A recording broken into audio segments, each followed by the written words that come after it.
Hey, before you do anything else right now, stop, take a breath, and ask yourself something that almost nobody ever asks. How do you know that what you believe is actually true? Not what you were told, not what feels right, not what you've heard so many times it just seems obvious. How do you actually know? Because here's the thing, and I'm going to prove this to you before this video is over. Your brain has a built-in system running right now, this very second, that is deciding what feels true and what feels false. And the terrifying part? It has almost nothing to do with the facts. It has everything to do with how comfortable the information makes you feel. That's it, comfort. That's the secret behind most of what you believe, most of what you trust, and most of the mistakes you'll make for the rest of your life, unless you understand what's actually going on inside your head. And that's exactly what we're going to break open today. If this kind of content hits different for you, go ahead and subscribe. You'll want to be here for what's coming. So let's get into it. Picture your brain like a cockpit of an airplane. Dozens of dials, dozens of readings, all updating in real time constantly without you doing a single thing. One of those dials measures something researchers call cognitive ease, or in plain English, how easy it feels to think right now. On one end of that dial, there's a setting called relaxed. On the other end, tense. And here's where it gets wild. When that dial is sitting in the relaxed zone, when everything just flows, your brain starts sending you signals. Good signals, familiar signals. Signals that say, this is fine, this is true, this person can be trusted, keep going. But when the dial swings toward tense, everything changes. You slow down, you get suspicious, you start double-checking things. Now you might be thinking, okay, that makes sense. Relaxed feels good, tense feels bad. Not exactly a groundbreaking revelation, right? Hold on. Because what the research actually found, and this is the part that will mess with your head, is that your brain doesn't just respond to comfort. Your brain uses comfort as evidence of truth. When something feels easy to process, your mind automatically files it under, this is probably correct. When something feels hard to process, your mind files it under, something's off here. Be careful. You're not consciously doing this. There's no moment where you decide. It happens automatically, instantly, invisibly. One researcher described this beautifully. The cognitive ease dial is connected to a wide network of diverse inputs and outputs. It's not just one thing affecting one thing. It's everything, feeding into everything. And you're feeling the effects of it right now. Think about the last time you read something that just landed, something that felt obvious the moment you read it, like you already knew it. That feeling of, yeah, exactly. That warm little click in your chest, that's cognitive ease. And it might have had nothing to do with whether the thing was actually true. Let me give you something concrete.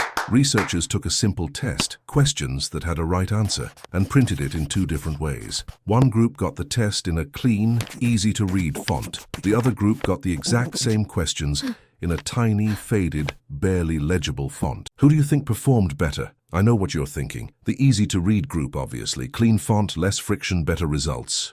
Wrong. The group that had to struggle to read the font got significantly fewer wrong answers. Why? Because the visual difficulty created a kind of mental friction, what psychologists call cognitive strain. And that strain activated the slower, more careful part of the brain, the part that actually checks things, the part that says, wait, let me think about this properly. The easy-to-read group, their brains relaxed. And when the brain relaxes, it gets lazy. It accepts the first answer that feels right. 90% of students who read the easy version made at least one error. Only 35% of the students who struggled to read the same questions made the same mistakes. Read that again. The harder it was to read, the better they performed. Comfort made them worse. Struggle made them sharper. That's not what any of us were taught, but that's what the data says. Now here's where things start to get genuinely unsettling, because it's one thing to say that ease affects how you process information. That's interesting. But what happens when you realize that ease doesn't just affect your thinking, it affects your sense of reality? Let me introduce you to something called the illusion of truth. Here's how it works. Your brain uses familiarity as a shortcut for truth. That's it. That's the whole trick. If something sounds familiar, your brain, without asking any further questions, quietly stamps it as probably true and moves on. And the disturbing thing? The familiarity doesn't have to come from actually learning the fact. It just has to come from exposure. Researchers demonstrated this in a study that still gives people the chills when they hear it. They took completely made-up names. Nobody famous. Total inventions. They exposed people to these names briefly, just once, and then, days later, showed those same people a list of names that included both real minor celebrities and random invented names. And a substantial portion of people, they flagged the made-up names as famous, not because they remembered where they saw them, not because they had any information about them, but because the names felt familiar, and familiar felt real. One psychologist described this as the quality of pastness. When something has the feeling of having been experienced before, the brain assumes it has roots in reality. It must be true, because it feels like something I already know. But that feeling is a construction, a comfortable lie your brain tells you 100 times a day. And here's the part that almost nobody wants to hear. The most reliable way to make someone believe a falsehood is repetition. Not logic, not evidence, not persuasion, repetition. Because repetition creates familiarity. Familiarity creates cognitive ease, and cognitive ease creates the feeling of truth. Advertisers have known this forever. Political campaigns are built on it, but the research that uncovered the psychological mechanics of this changed everything. Scientists found that you don't even have to repeat the whole statement. You can repeat just part of it, just one phrase, one fragment.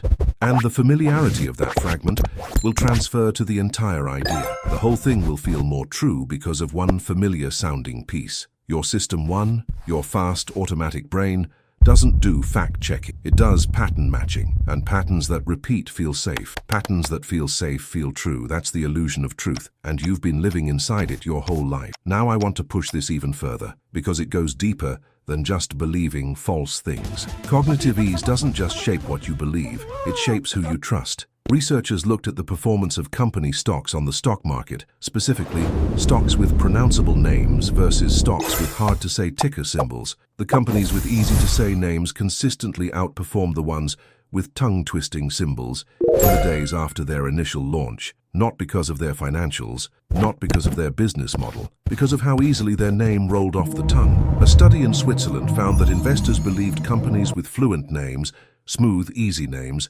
would have better returns than companies with awkward ones. Just the name, the sound of it, the ease of it. One researcher called this the mere exposure effect, the simple, almost embarrassing truth that the more you've been exposed to something, the more you like it, trust it, and believe in it.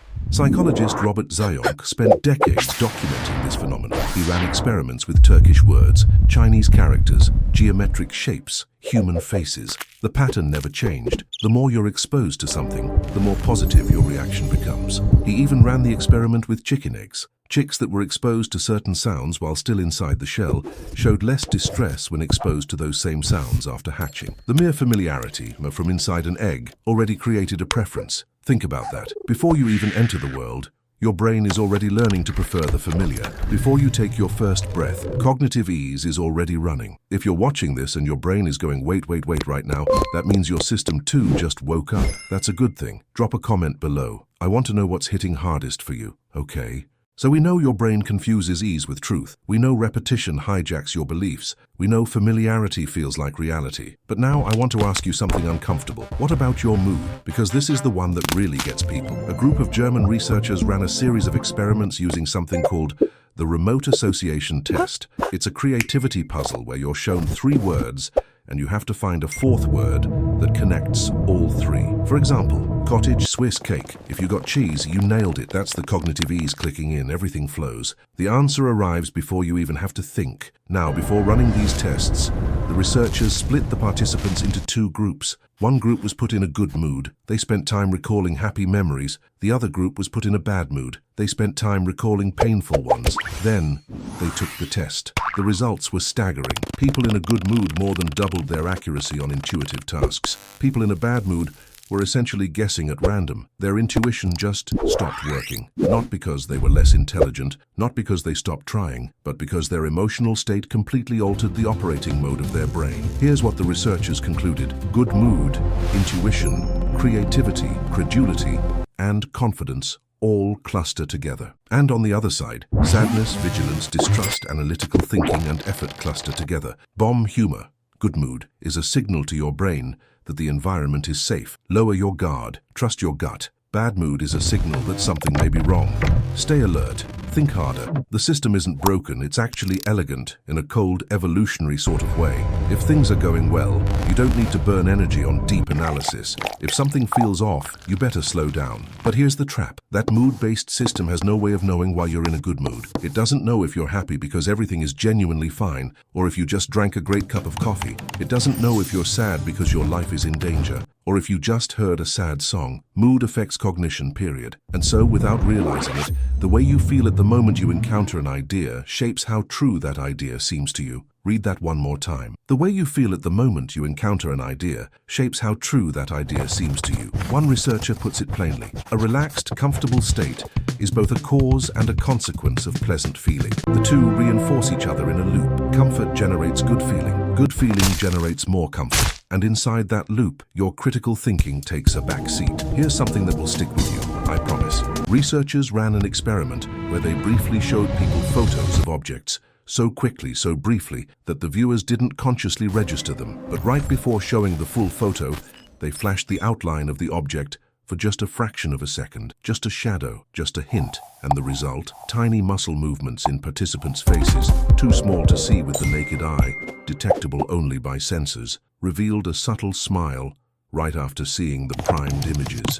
The easier it was to recognize something, the more pleasant the experience. The more pleasant the experience, the more that thing was trusted. A faint smile. That's cognitive ease at work. Your face is smiling at things before you've consciously decided how you feel about them. Your body is already voting. So let's pull all of this together, because I don't want this to just be fascinating information you forget by tomorrow. I want this to actually change something for you. Here's the honest summary of what we've covered. Your brain has a comfort dial. When that dial is in the relaxed zone, you trust things, you believe things, you feel like things are familiar and safe and probably true. When it's in the tense zone, you slow down, you check things, you get skeptical. That dial is being influenced, constantly, automatically, without your awareness, by things like the font something is printed in, how many times you've heard a phrase before, whether a company name is easy to pronounce, whether you're in a good mood when you encounter the idea, how familiar someone's face looks to you, whether information rhymes.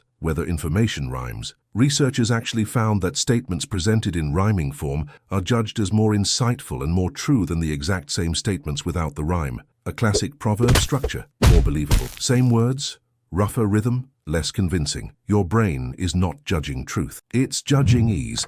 And the wild thing is, once you know this, you can start to catch yourself. One psychologist used to guide students through a specific self-awareness practice when they were about to make a judgment. He'd ask, what is making this feel true to me? Is it the logic or is it the comfort? Because there's a crucial difference. Logic says, I've checked this, I've questioned it, I've looked for the holes, and it still holds up. Comfort says, I've heard this before. It sounds familiar. It feels right. It must be true. Most people, most of the time, are running on comfort. And here's where it gets genuinely important for your daily life. Think about the last time you accepted a political idea, a news story, a health claim, a rumor about someone without really investigating it. What made it feel true? Was it that you verified the source? Or was it that you'd heard it more than once from people who seemed trustworthy, in language that felt clear and confident? Because here's the thing about persuasion that most people don't realize. The most persuasive messages are almost never the most accurate ones. The most persuasive messages are the ones that minimize cognitive strain. Short sentences, simple words, confident tone, high-quality print, bright colors, easy-to-say names, familiar phrases.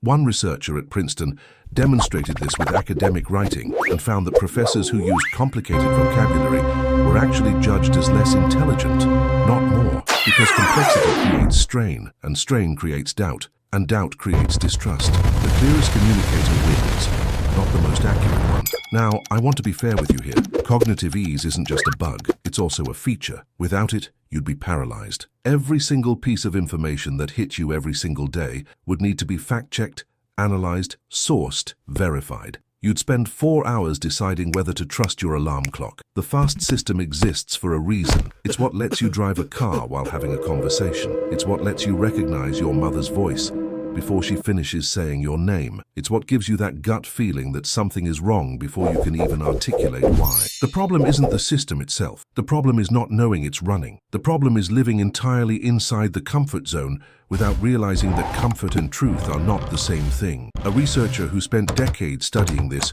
puts it this way: the feeling of cognitive ease or tension has multiple causes, and it's difficult, not impossible, but difficult to separate them. Difficult, not impossible. That's the opening. So, here's what I want to leave you with. Next time you read something and it just immediately feels right, pause. Ask yourself, why does this feel right? Have I encountered this before? Am I in a good mood? Is this just well written? Does this rhyme? Is this source easy to name and trust? And if the only answer you can come up with is, it just feels true, that's your cue to look harder. Because your brain has been doing this your whole life. It's been filing away feelings of familiarity and calling them facts. It's been using the ease of processing as a substitute for accuracy. It's been smiling at outlines before it even sees the full picture. And most of the time, you never knew, but now you do. And that changes everything. If this video shifted something for you, even just a little, share it with someone who needs to hear it. And if you want more of this kind of deep, real content, subscribe to the channel. There's so much more where this came from. I'll see you in the next one.